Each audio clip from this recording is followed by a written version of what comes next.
Hello tout le monde, j'espère que vous allez bien. Bon, le cadrage est un peu pourri.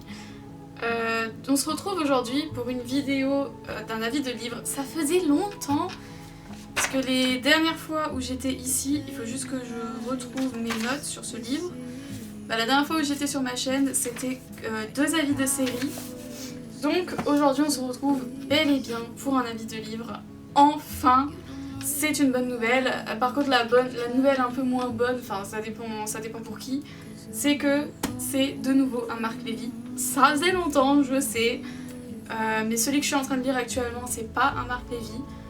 Donc il y aura autre chose, mais là c'était un des nouveaux livres de Marc Lévy. Enfin nouveau.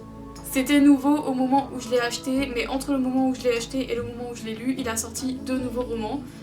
Donc c'est plus si nouveau que ça. En plus c'est la suite de celui-là. Donc bon, nouveau sans être vraiment nouveau. Au niveau du cadrage, je fais comme je peux, hein, mais c'est pourri, on est bien d'accord, c'est pourri, je sais.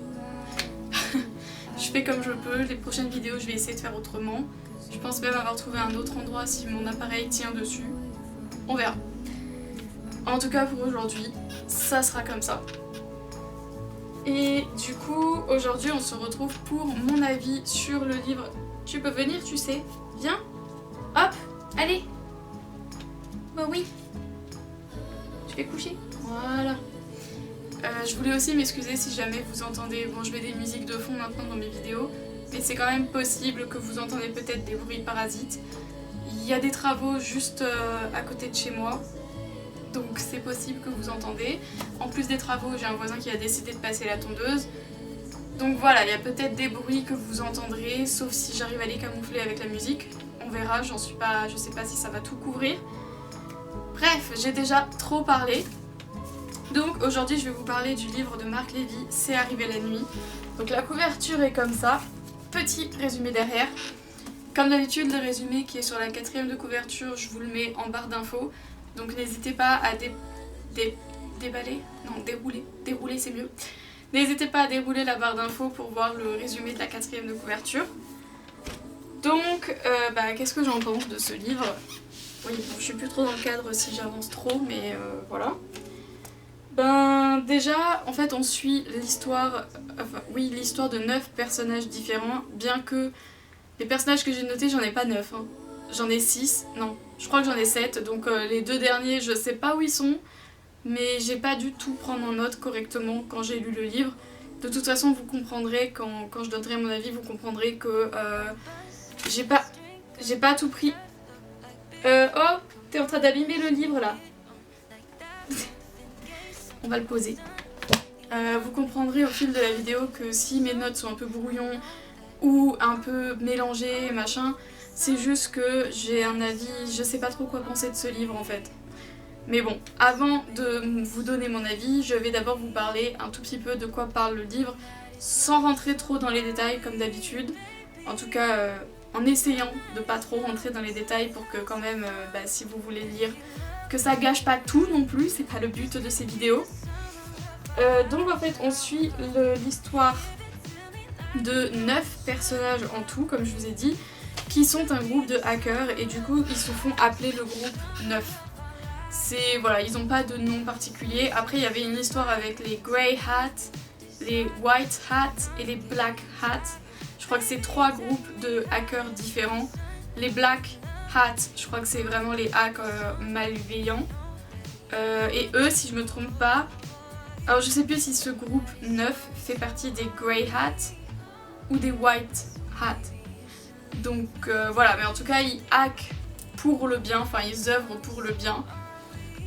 Et il n'y en a aucun qui se connaissent. En fait, le groupe 9 parle entre eux via, pas les réseaux sociaux, mais des réseaux qui sont protégés au cas où ils se font retrouver.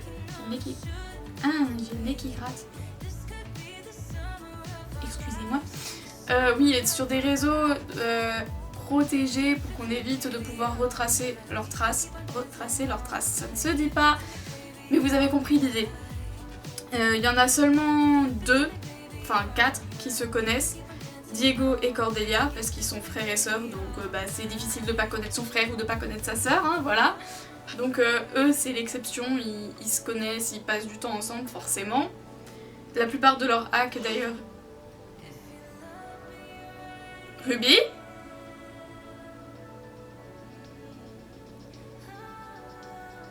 Je pensais qu'il y avait mon chat, si jamais il y a quelqu'un qui s'introduit dans la maison, vous allez me voir mourir en live. Voilà, ravie de vous avoir connu si jamais. Ouais, souvent Cordelia et Diego font leur hack ensemble. C'est rare qu'ils font leur hack séparément tous les deux. Et ensuite, il y a aussi Matteo et Ekaterina. En fait, Matteo va rompre une de ses règles qui est du coup de ne jamais rencontrer les autres membres du groupe 9. Il va vouloir rencontrer Ekaterina. Alors le pourquoi, je sais plus exactement, mais bref, en tout cas, ils vont se rencontrer. Et au fil du roman, bah voilà, ils vont devenir plus proches. Donc voilà. Et ensuite, parmi eux, donc comme je vous ai dit, j'ai pas tous les personnages visiblement. En tout cas, les personnages que j'ai, donc les autres hackers, j'ai Janice, Maya et Vitalik. Vitalik, on n'en entend pas beaucoup parler, donc je suppose que Vitalik entrera beaucoup plus en action dans les prochains tomes. Maya, Maya, en fait, c'est flou, genre... elle est dans le livre, il y a quelques chapitres consacrés à Maya, mais on sait pas quelle mission elle a concrètement, donc peut-être, encore une fois, qu'on en apprendra plus tard. Janice, par contre, elle a un rôle assez important. Mais encore une fois, je veux pas trop en dire. Donc en fait, au fil des chapitres, on en apprend plus sur la vie de ces personnages, sur pourquoi ils ont décidé de devenir des hackers. Parce qu'il y a une raison à tout ça, il y a quelque chose, un événement qui dans leur vie a fait que ils se sont dit je peux pas laisser passer ça, je vais hacker. Par exemple, Diego et Cordelia, sans vous donner le contexte pour lequel ils sont devenus hackers, ça a juste à voir avec quelqu'un qu'ils ont perdu parce qu'elle avait un souci de santé. Enfin, elle avait diabète en fait. Et le prix de l'insuline a énormément augmenté et du coup Diego et Cordelia veulent s'en prendre aux dirigeants pharmaceutiques qui augmentent les prix de cette insuline ou de n'importe quel autre traitement pharmaceutique parce que ça cause des morts, parce que par exemple si c'est des étudiants qui sont atteints d'une telle pathologie, c'est assez compliqué avec le revenu des étudiants, tout ça. Donc forcément, si les prix de leur traitement augmentent, soit ils vont le diluer avec de l'eau, soit ils vont pas en acheter pendant un moment et ça peut malheureusement leur coûter la vie. Voilà. Donc après, on apprend aussi au fil du roman que certains personnages ont du coup en effet un passé sombre. Et ça explique ça explique leur tempérament et leur raison de faire tout ça. Et ensuite, à la fin du roman, il y a Diego et Cordelia qui prévoient un énorme coup, genre vraiment un énorme hack. Sauf que le problème, c'est que pour ce hack, ils ont besoin de tout le groupe 9. Chose qui est extrêmement rare, voire pas du tout envisageable.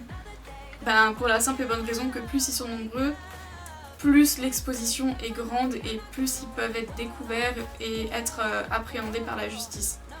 Donc généralement le groupe 9 évite d'interagir en un seul bloc.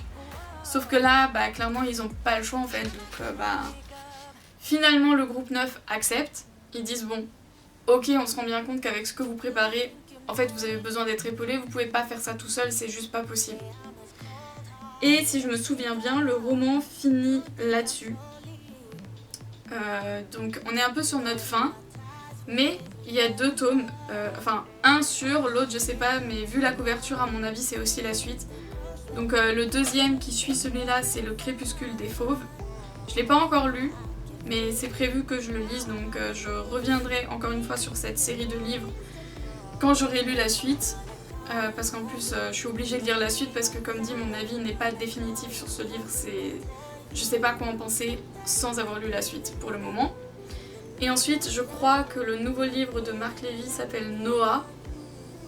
Et je crois que c'est aussi la suite. Pourquoi je vous montre ça? Ça, c'est pas le livre, ça c'est mon carnet, le livre est par terre.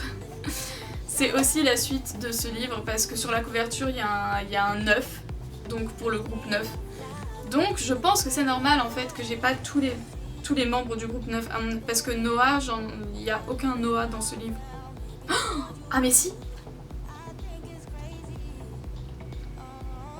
Si, je crois qu'il y a quelqu'un qui s'appelle Noah, mais il fait pas partie du groupe 9. Bon, à découvrir dans les prochains tomes. Mais en tout cas, voilà, c'est peut-être pour ça que j'ai pas tous les membres du groupe. Donc oui, ça termine comme ça, enfin voilà, un peu en suspense quand même. Donc maintenant, pour ce que j'en pense, comme vous avez dû le comprendre, j'ai un avis totalement mitigé. D'une part, j'ai aimé le livre, mais d'autre part, il y a des trucs que j'ai moins aimés. Déjà, il faut savoir que quand il y a plusieurs personnages, j'apprécie pas énormément. Je sais que, je sais même pas si j'en avais fait un avis sur ma chaîne, mais en tout cas, le livre, L'Anomalie, alors je sais plus l'auteur, je l'ai dans ma bibliothèque là-bas, mais si, j'avais fait un avis de ce livre sur ma chaîne YouTube, il me semble. En tout cas, L'Anomalie, j'avais pas aimé justement à cause de ça, parce qu'il y avait trop de personnages, c'était trop compliqué de suivre, à un moment donné j'étais perdue. Là, il y a plusieurs personnages, mais à la différence que c'est quand même, Marc Lévy a réussi à faire en sorte que ça soit quand même clair, qu'on sache de qui on parle, quand, comment. Donc on se perd pas, mais c'est vrai que quand il y a plusieurs personnages en jeu, j'ai vraiment énormément de mal. Ouais. Après ça c'est vraiment personnel. Moi je préfère quand l'histoire est centrée sur un personnage principal qui vit sa petite vie et enfin voilà. Et ce que je trouve bien aussi c'est que Marc Lévy a vraiment essayé de se démarquer comparé aux livres qu'il a écrits avant. En fait c'est pas du tout le même genre. C'est un genre vraiment totalement différent. C'est un univers différent. Enfin, plus ou moins. Mais en tout cas, c'est vraiment différent de ce qu'il a l'habitude de faire. Donc ça, j'aime bien aussi. J'aime bien quand les auteurs que je lis assez souvent essayent de se démarquer, de faire quelque chose de nouveau. J'apprécie énormément. Et du coup... Voilà. Après, j'ai bien aimé aussi le fait que pour certains personnages, on sait pas forcément tout de suite ce qui leur est arrivé. Ou on sait pas forcément tout de suite pourquoi ils sont si renfermés sur eux-mêmes. Donc ça crée une part de mystère et ça j'ai bien aimé aussi. Parce que forcément on a envie d'en savoir plus, par exemple notamment le personnage de Matteo. Matteo, on apprend très tard dans le livre pourquoi il est comme il est, ce qui lui est arrivé, ce qui s'est passé dans sa vie. On l'apprend assez tard. Donc ça j'aime bien. J'aime bien aussi le fait qu'il y ait de l'action. Dans la plupart des chapitres, il y a de l'action. Bon, alors c'est vrai, il y a 2-3 chapitres un peu monotones, un peu lents, un peu bof. Mais il y a quand même énormément d'action et ça, ça forcément j'aime bien. Ensuite, j'ai eu des citations. Donc ça, si vous me suivez depuis le début de ma chaîne, vous savez de quoi je parle. Elles sont arrivées tardivement, mais j'en ai eu. Donc clairement, il faut savoir que quand j'ai pas de citations, genre vraiment des passages qui me bouleversent, mais qui me parlent à travers un livre, je considère pas ça comme un mauvais livre. Je considère pas que je l'ai pas aimé ou quoi. Mais c'est vrai que quand j'ai des citations qui me parlent, tout de suite, le livre, je le trouve instantanément meilleur en fait. Ça peut paraître très bizarre, mais moi je me comprends. Se comprendre soi-même, c'est déjà pas mal. Donc voilà, point positif. Et après, j'ai pas énormément de points positifs et de points négatifs. Parce que comme dit, encore une fois, mon avis n'est absolument pas définitif sur ce livre. Je peux pas dire si j'ai aimé ou pas aimé. Tout ce que je peux dire, c'est que je suis mitigée et que ça sort de ce que Marc Lévy a l'habitude de faire. Donc il sort vraiment de sa zone de confort, ce qui est pas plus mal. Et faut oser aussi sortir de sa zone de confort. Des fois, je sais que... Moi, je sais pas si j'oserais. Parce que faut savoir qu'avec ses autres romans, il a un succès fou. Alors après, je vous avoue que j'ai pas regardé sur internet comment a été reçu ce roman. Je sais pas s'il a eu du succès ou pas. Aucune idée. Et je sais même pas, est-ce qu'il y a une critique qui est notée derrière ? Ah si, il y a 2 critiques qui sont notées sur le livre. On lit avec passion La rage au cœur, happé par ces Robins des Bois d'aujourd'hui. Héros intrépide, lucide, qu'on aime dès les premières pages, un roman qu'on ne peut pas lâcher. Gilles Tranchant, librairie Cheminant. Alors pour le coup, un roman qu'on ne peut pas lâcher, je vous avoue que moi j'ai eu du mal vraiment à rentrer dans l'histoire. J'ai eu énormément de mal à m'y mettre au début. Par contre c'est vrai qu'une fois que je me suis dit bon allez maintenant ça suffit, maintenant tu le lis, c'est vrai qu'après j'avais tout le temps à chaque fois envie d'en savoir plus. Mais pas au début en tout cas. Et l'autre critique c'est une plongée palpitante dans le quotidien de 9 hackers face à des hommes de pouvoir et d'argent mal intentionnés.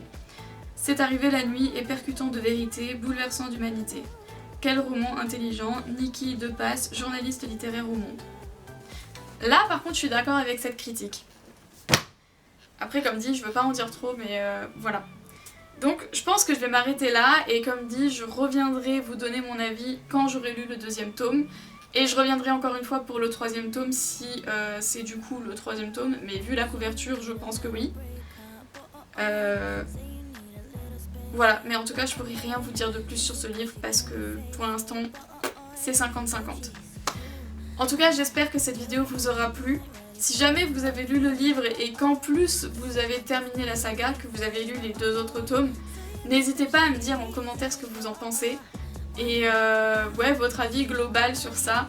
Et si jamais vous avez comme moi juste lu celui-là et pas encore la suite, pareil, je veux bien votre avis en commentaire aussi, ça m'intéresse. Voilà. En tout cas, si jamais c'est pas le cas, j'espère que vous aurez envie de le lire. Et si c'est le cas, encore une fois, donnez-moi votre avis.